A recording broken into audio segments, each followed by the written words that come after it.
नमो नमः सर्वेभ्यो सुप्रभातम्। एतस्मिन् चलच्चित्रे वयं संस्कृतभारत्याः शिक्षायाः पुस्तकस्य सुभाषितानि अधुना एतस्यां सीरीस् मध्ये वयं पश्यामः।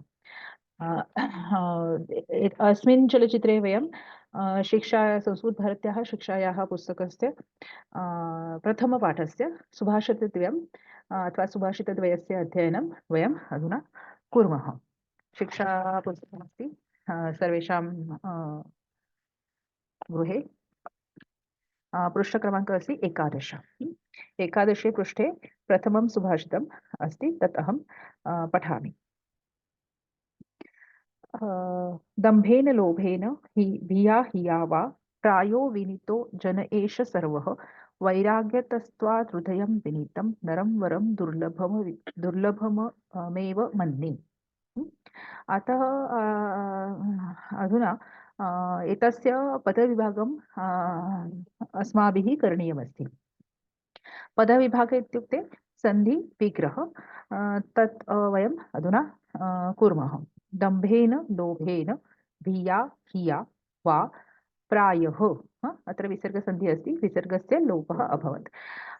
प्रायः विनीतः, अत्रापि विसर्गसन्धिः अस्ति, विसर्गस्य लोपः अभवत्। प्रायः विनीतः जनः एषः, अत्र सर्वत्र विसर्गस्य लोपः अभवत्।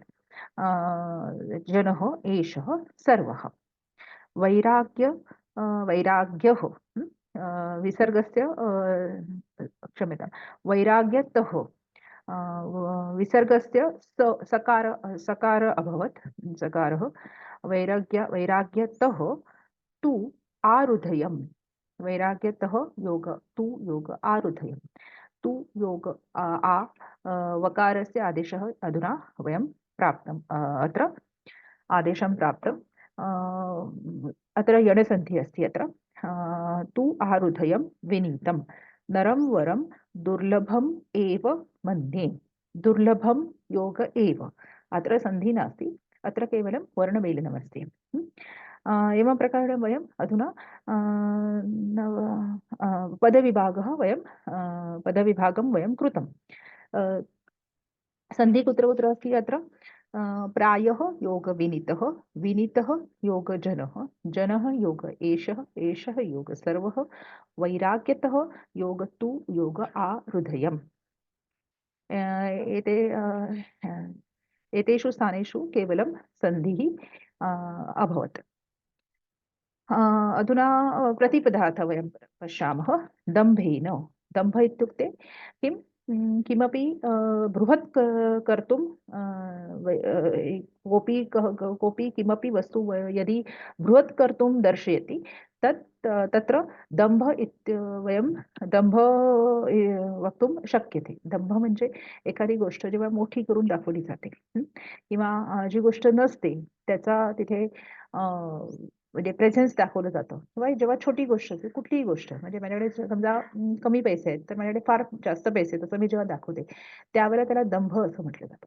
किंवा कुठलीही गोष्ट जेव्हा ती एखादी वाढवून सांगणे किंवा असा दंभ क्रिएट करणे, ओके, किंवा मला कमी नॉलेज असेल पण मला फार नॉलेज आहे असं मी जेव्हा दाखवते, तेव्हा त्याला दांभिकपणा असं म्हणतात. ओके, सो दंभ, दंभाने, अत्र तृतीया एकवचनमस्ति। दंभेन लोभेन, लोभं लोभः सर्वत्र सर्वे जानन्ति। लोभेन भिया धिया, रिया, अत्र भी प्रातिपदिकमस्ति आणि री प्रातिपदिकमस्ति, तस्यापि तृतीया एकवचनम् अस्ति अत्र। धिया रिया वा प्रायः, प्रायः म्हणजे बहुतेक वेळा, म्हणजे दंभेन म्हणजे दंभामुळे किंवा दंभाने, लोभाने, भिया, भिया म्हणजे भीतीमुळे, भिया म्हणजे लज्जेमुळे, रिया म्हणजे लाज किंवा लज्जा, वा प्रायः म्हणजे बहुतेक वेळा। विनीतो जनः एषः सर्वः, हे सर्व लोक विनीतः, विनीतः म्हणजे नम्र किंवा नतः असतात। वैराग्यतः तू आधुधयं विनीतम, म्हणजे वैराग्यामुळे किंवा मूलतःच असा वैराग्यशील व्यक्ती विनीत असणं, किंवा म्हणजे मूळ हृदयापासून ज्याच्याकडे नम्रता आहे, आहृदयतः असं म्हटलेलं, आहृदयत म्हणजे मूळ हृदयातून, मूळ मनातून तो नम्र आहे, असा व्यक्ती नरम वरम दुर्लभम एव मन्ये. असा नर किंवा असा पुरुष किंवा असा व्यक्ती असा असा वरम वरम म्हणजे असा श्रेष्ठ व्यक्ती की जो मूलतःच नम्र आहे, ज्याच्या म्हणजे तो मनापासून नम्र आहे. तो भीतीने नम्र झालाय का? नाही. तो लज्जेने नम्र झालाय का? नाही. तो लोभाने किंवा दंभाने नम्र झालाय का? तर नाही. तो मुळातच त्याचा स्वभावच नम्र आहे. असा व्यक्ती, असा श्रेष्ठ व्यक्ती वरम नरम दुर्लभम एव. म्हणजे असा व्यक्ती हे दुर्लभ किंवा दुर्मिळ आहे. इति मन्ये. मन्येचं कर्तृपद अत्र अध्यारूत अस्ति. अहम असं मी मानतो. असा त्याचा अर्थ आहे. ओके. अ, इथे फक्त आपल्याला अन्वय लिहायचा नाही आहे. सो तात्पर्य आपण बघितलं या श्लोकाचं. ओके. अधुना वयं द्वितीयश्लोकं वयं पश्यामः. पृष्ठक्रमाङ्के 12 पृष्ठे अस्ति. पृष्ठक्रमाङ्क 12. यथा एकेन चक्रेण नरथस्य गतिर्भवत् एवं पुरुषकारेण विना दैवं न सिद्ध्यति. एतदपि बहु सुलभं श्लोकमस्ति. यथा यथा पदविभागं प्रथमं पश्यामः. अ, यथा एकेन हि योग एकेन अत्र यणसन्धिः अभवत्. एकेन चक्रेण न रथस्य गतिर्भवत् एवं पुरुषकारेण विना दैवन्वं सिद्ध्यति. अत्र गतिर्भवत्. गतिः भवेत्. गतिः विसर्गस्य रफारः अभवत्. गतिर्भवेत्. ओके. अत्र केवलं द्वे द्वौ द्वौ सन्धि अस्ति स्तः अत्र हि योग एकेन आणि गतिः योग भवेत्. ओके. आता ह्याचं तात्पर्य काय आहे? यथा प्रतिपदार्थं वयं पश्यामः. यथा म्हणजे ज्याप्रमाणे हि एकेन म्हणजे ज्याप्रमाणे एकेन म्हणजे एकाने तृतीय एकवचन चक्रेण एकेन काय विशेषण विशेष भाव आहे. एका चक्राने न रथस्य गतिर् भवेत म्हणजे रथाला एका चक्राने गती प्राप्त होत नाही. ओके. तर एवं म्हणजे तसंच पुरुषकारेण विना दैवं न सिद्ध्यति. म्हणजे पुरुषकारेण विना.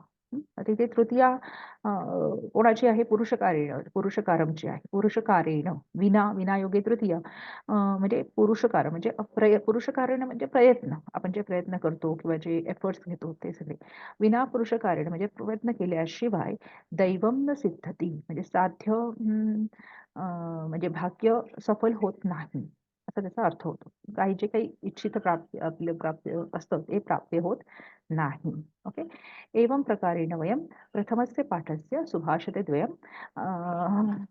सुभाषितद्वयस्य अध्ययनं सम्पूर्णं कृतवन्तः. अग्रिमे चलचित्रे वयं द्वितीयपाठस्य सुभाषितद्वयं द्रक्ष्यामः. धन्यवादः.